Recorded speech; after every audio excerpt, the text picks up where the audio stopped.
2026 பொதுத் தேர்தலில் தமிழகத்தில் இந்த கிட்னி வியாபாரம் என்பது மாபெரும் பேச்சு பொருளாகும். காரணம், மத்திய உள்துறை அமைச்சர் அமித்ஷா அவர்களுக்கு ஆளுநர் ஆர் என் ரவி தெரிவித்திருப்பது என்ன என்று கேட்டால், இந்த கிட்னியினால் பல நூற்றுக்கணக்கான ஏழை மக்கள் ஒவ்வொரு மாவட்டத்திலும் தங்களுடைய வாழ்க்கையாதாரங்களை எல்லாம் இழந்து வருகிறார்கள் என்று. அதை தவிர சிவா, ஜே.பி. நட்டா அவர்கள் அமித்ஷாவிடம் தெரிவித்தது, 15 கல்லூரிகளில் ஆளுங்கட்சியான திராவிட முன்னேற்ற கழகத்தில் இருக்கக்கூடிய முக்கிய தலைவர்கள் பலர் இதில் அகப்பட்டு கொண்டு விட்டார்கள்.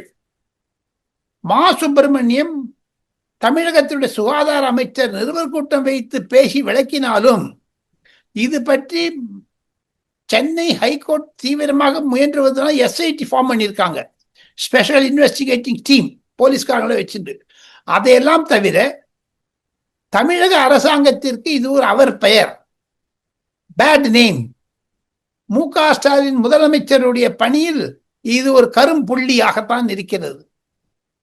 இதை வைத்து பார்த்தால் என்போர்ஸ்மெண்ட் டைரக்டரேட்டும் சிபிஐயும் இதில் நுழைந்து விடுவார்களோ என்ற சந்தேகம் எனக்கு வருகிறது. அதை பற்றி நான் விசாரித்ததில் கண்டிப்பாக சென்னை ஹைகோர்ட் என்ன சொல்ல போகிறது என்பதை வெயிட் பண்ணி பாருங்க என்று சொன்னார்கள். அமித்ஷாவும் நட்டாவும் இது பேசியதனால் சிவா விஷயம் கையை விட்டு போயிடுச்சுங்க.